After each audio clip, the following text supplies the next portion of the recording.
Hey everyone, it's me Anjali Verma and welcome back to my channel. तो आज की इस वीडियो में हम हिंदी के बारे में डिस्कस करने वाले हैं। ये मेरी हिंदी की आंसर शीट है 20491299। ये मेरा रोल नंबर है और ये मेरे पास जो एग्जाम हमारा पेपर था वो है। तो ये यहाँ पे मैंने अपना ही रोल नंबर लिखा हुआ है।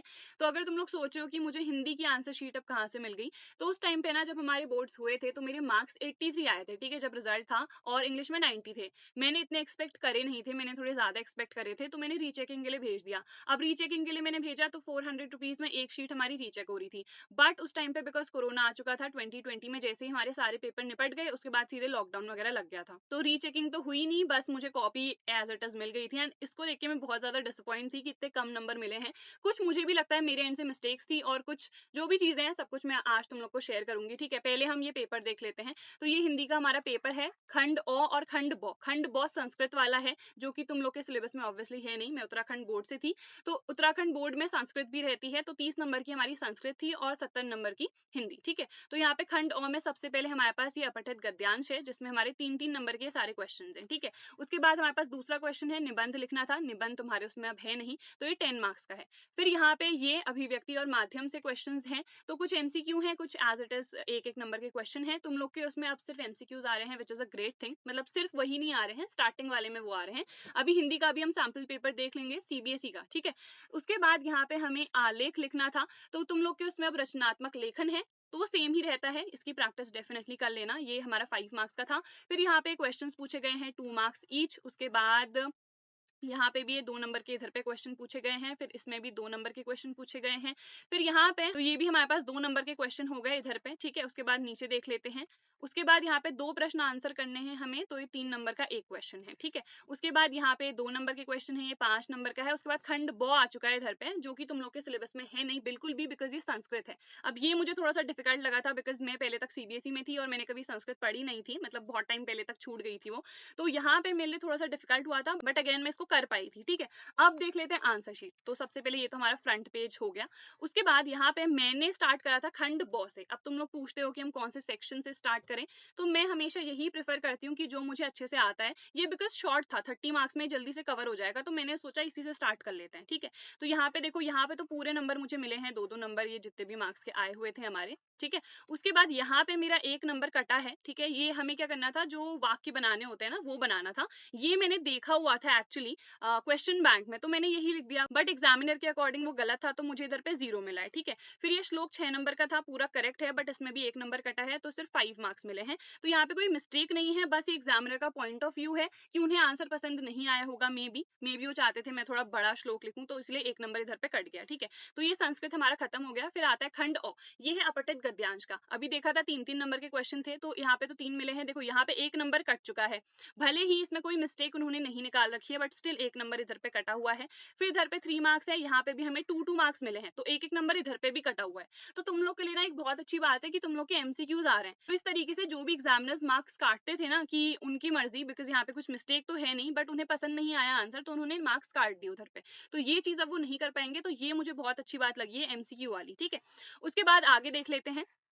यहाँ पे ये अभी हमने देखा था निबंध 10 नंबर का था, तो ये पहले मैंने प्रस्तावना लिखी हुई है, फिर राष्ट्र का निर्माण, और उसके बाद ये जितनी भी चीजें इसमें हैं वो मैंने लिख दी हैं। उसके बाद थोड़ा सा नीचे आ जाते हैं, ये राष्ट्र निर्माण में नागरिक दायित्व, उसके बाद आगे ये सारी चीजें इधर पे लिखी हुई हैं। एंड फिर राष्ट्र निर्माण में युवाओं का योगदान और उपसंहार, तो ये 10 नंबर का था, इधर पे सिर्फ 7 ही नंबर मिले हैं, तो विच मींस 3 मार्क्स इधर पे कटे हुए हैं। कोई मिस्टेक नहीं है, कोई मात्रा की मैंने मिस्टेक नहीं करी है, बट अगेन बिकॉज एग्जामिनर को पसंद नहीं आया, तो इधर पे भी नंबर कटे हैं। ठीक है, अब रीचेकिंग होती तो मे बी मार्क्स बढ़ जाते, बट रीचेकिंग हुई नहीं, तो ऑब्वियसली इधर पे मेरे कोई भी नंबर नहीं बढ़े। इधर पे देखिए तो ये तो मेरा पूरा ही गलत था, तो यहाँ पे 0 वैलिड है। उसके बाद यहाँ पे तो नंबर मिले हुए हैं। उसके बाद नेक्स्ट युवा भारत, अब ये हमने देखा था 5 मार्क्स का आलेख आया हुआ था, तो इसमें भी मुझे सिर्फ 3 मार्क्स मिले हैं। ठीक है, ये पूरा मैंने इधर पे लिख रखा है, ये सारी चीजें जो भी हैं उससे रिलेटेड, तो इतना मैंने लिखा है, और मुझे सिर्फ 3 ही मार्क्स यहाँ पे मिले हैं। उसके बाद आगे देख लेते हैं, तो इधर पे अगेन ये अब हमारे क्वेश्चंस आ गए हैं। ठीक है, तो इधर पे ये 2 मार्क्स का क्वेश्चन था, तो 2 मार्क्स मिले हैं, 2 मार्क्स मिले हैं। आई थिंक इस वाले में 1 मार्क मिला है। यस, तो ये 2 मार्क्स का क्वेश्चन था, बट अगेन इधर पे 1 नंबर कट रखा है, बल्कि मैंने प्रॉपरली सारी चीजें इधर पे एक्सप्लेन करी है। ठीक है, तो ये ऑनेस्टली एग्जामिनर पे ही डिपेंड करता है वो कितने मार्क्स तुम्हें देंगे, इवन अगर तुमने आंसर सही लिख रखा है and there is no mistake. ठीक है, फिर ये इधर पे 6th वाला है, तो ये 2 मार्क्स का था, तो इसमें मैंने ये सब लिख रखा है, तो इधर पे हमें मिले हैं 2 मार्क्स। एंड ये भी 2 मार्क्स का था, बट इधर पे 1 नंबर उन्होंने अगेन काट दिया है।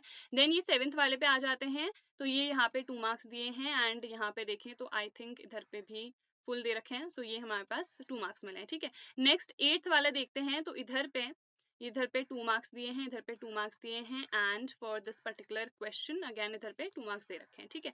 फिर नीचे देखते हैं, ये क्वेश्चन 3 मार्क्स का था एंड आई थिंक एग्जामिनर भूल गए कि ये 3 मार्क्स का है, तो उन्होंने मुझे सिर्फ 2 ही मार्क्स दिए इसमें भी, एंड नीचे वाला इसमें मैंने इतना सब कुछ लिखा है, इसमें भी उन्होंने सिर्फ मुझे 2 ही मार्क्स दिए, तो 2 नंबर तो इधर पे कट गए। तो मतलब इतने मुफ्त के नंबर कटे हैं ना ऑनेस्टली मेरी इस आंसर शीट में, मुझे खुद देख के अब हंसी आती है ये आंसर शीट को। देन इधर पे देखिए तो इधर पे 2 मार्क्स मिल रखे हैं and for this particular question यहाँ पे भी 2 मार्क्स मिले हैं। एंड नेक्स्ट इधर पे देखें तो ये क्वेश्चन था आई थिंक 5 मार्क्स का, ठीक है, ये लास्ट वाला था। तो इसमें बहुत सारी चीजें मैंने प्रॉपर्ली एक्सप्लेन करी हैं जो भी चैप्टर में थी, फिर मैंने दूसरी आंसर शीट ले ली थी, बस एक पन्ने में मुझे और लिखना था। तो ये हमारे पास ये पूरा आंसर मैंने इधर पे लिखा है, बट मुझे सिर्फ 3 मार्क्स मिले हैं। तो यू सी मतलब जितने आंसर्स मैंने अच्छे से लिख रखे हैं ना, बहुत अच्छे से प्रेजेंट किया है, हैंडराइटिंग मैंने उतनी गंदी नहीं बनाई थी, बट स्टिल एग्जामिनर ने ना बहुत मुफ्त के इधर पे नंबर काट रखे हैं। तो honestly what I will suggest you people is, एक तो मेरी वहां पे मिस्टेक हो गई जो मैंने बता रखा है, निबंध में भी मैं बहुत अच्छे से लिख सकती थी, तो तुम लोग का जो रचनात्मक लेखन आने वाला है ना, निबंध तो है नहीं, तो उसको बहुत अच्छे से लिखना, पहले से ही ना रीडिंग कर लेना, बहुत अच्छे अच्छे वर्ड्स ढूंढ लेना, भले ही मैंने लिखे हुए थे बट इसमें नहीं नंबर मिले हैं बिकॉज एग्जामिनर को मे बी वो पसंद नहीं आया हो, तो तुम्हें बहुत अच्छे से प्रिपेयर करना है सो दैट तुम्हारे नंबर नहीं कटे। एंड देन जो हमारा अभिव्यक्ति और माध्यम वाला पोर्शन है उसको अच्छे से प्रिपेयर करना, बिकॉज वहां पे मेरे नंबर कटे हुए हैं। तो ये मैं तुम लोग को बहुत सजेस्ट करूंगी। तो पूरी हमने मेरी आंसर शीट तो देख ली है, अब हम सैम्पल पेपर देख लेते हैं सीबीएसई का। अब देखो यहाँ पे तुम लोग के लिए ऑनेस्टली एक बहुत ज्यादा अच्छी बात है कि तुम्हारे एमसीक्यू पैटर्न है, बिकॉज अगर इस टाइप का कोई भी क्वेश्चन पेपर आता ना तो एग्जामिनर इजिली मार्क्स कट कर सकता था, ठीक है। तो इधर पे देख लेते हैं, अब 80 मार्क्स का तुम लोग का पेपर होगा, हमारा पूरा 100 का था। इधर पे सबसे पहले अपठित गद्यांश में भी तुम लोग के पास इतनी अच्छी चीज है ना कि यहाँ पे तुम्हारे नंबर कट ही नहीं सकते हैं, क्योंकि एमसीक्यू है, तुम्हें पढ़ना है, तुम्हें ढूंढनी है चीजें और एमसीक्यू पे मार्क कर देना है, सही है तो सही है और गलत है तो बिल्कुल ही गलत है, ठीक है। ये मुझे काफी अच्छी चीज लगी है एक। तो ये जितने एमसीक्यूज हैं इसको बहुत अच्छे से कर लेना, ठीक है। ये हमारा पहला वाला हो गया। उसके बाद दूसरा हमारे पास पद्यांश आ रहा है जिसमें अगेन हमारे पास 5 एमसीक्यू पूछे गए हैं, तो यहाँ पे भी अपने वर्ड्स में नहीं लिखना है, जो भी तुम लोग को गिवन है उसमें से बस चूज करना है, ठीक है। तो यहाँ पे आई डोंट थिंक सो कि मार्क्स कटने चाहिए, इसको बहुत अच्छे से प्रिपेयर कर लेना। उसके बाद इधर पे देख लेते हैं, ये हमारे पास अगेन एमसीक्यूज आ गए हैं, तो इसमें से हमें चूज करना है, ये 5 मार्क्स का है, तो ये भी काफी अच्छी चीज है कि एमसीक्यूज है हमारे पास। देन उसके बाद इधर पे देखें तो अगेन आई थिंक ये 5 हमारे पास एमसीक्यूज हैं। तो एमसीक्यू वाला पैटर्न मेरे को बहुत ज्यादा पसंद आया है तुम लोग के सैम्पल पेपर में। फिर इधर पे भी हम देखें तो ये हमारे पास एमसीक्यूज हैं। फिर हम आ जाते हैं यहाँ पे, तो ये भी हमारे पास एमसीक्यूज पूछे गए हैं, आई थिंक ये 10 एमसीक्यूज हैं। Yes, these are 10 MCQs. तो हमने बहुत अच्छे से वितान पढ़ ली है, तो हम इजिली ये आंसर कर सकते हैं जितने भी हमारे पास एमसीक्यू के फॉर्मेट में पूछे गए हैं। देन इधर पे जैसे मैंने तुम लोग से कहा था कि रचनात्मक लेखन पूछा जा रहा है, तो ये हमारे पास रचनात्मक लेख लिखना है, इसमें 6 नंबर का है, तो इसमें ना बहुत अच्छे से प्रिपेयर कर लेना, कहीं ऐसा ना हो कि मेरे 5 मार्क्स का था 3 ही मिले तो तुम लोग को भी 6 में 4 ही मिले। तो बहुत अच्छे से इसको प्रिपेयर करना है, अच्छे से देख लेना कुछ शब्द कि अगर इस टाइप से कोई भी आता है तो हम उसको बहुत अच्छे से लिख सकें, ठीक है। फिर उसके बाद इधर पे ये यहाँ पे अब बहुत ध्यान देना कि हम बहुत अच्छे से चैप्टर को पढ़े, हर एक चीज मेंशन करें, क्योंकि एग्जामिनर ने मेरे इन क्वेश्चंस में बहुत ज्यादा नंबर काट रखे हैं फालतू के। उसके बाद इधर पे इनमें से भी हमें 2 ही कोई प्रश्न करने हैं। फिर इधर पे ये हमें 2 प्रश्न करने हैं, ठीक है।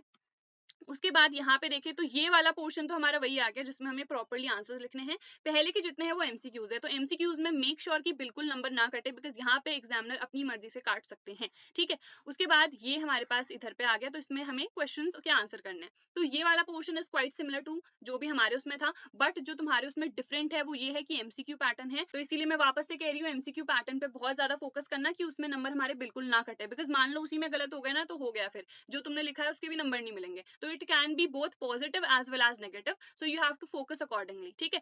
तो I hope this video helped you. Do not forget to like, share and subscribe to my channel. I'll see you guys in the next video.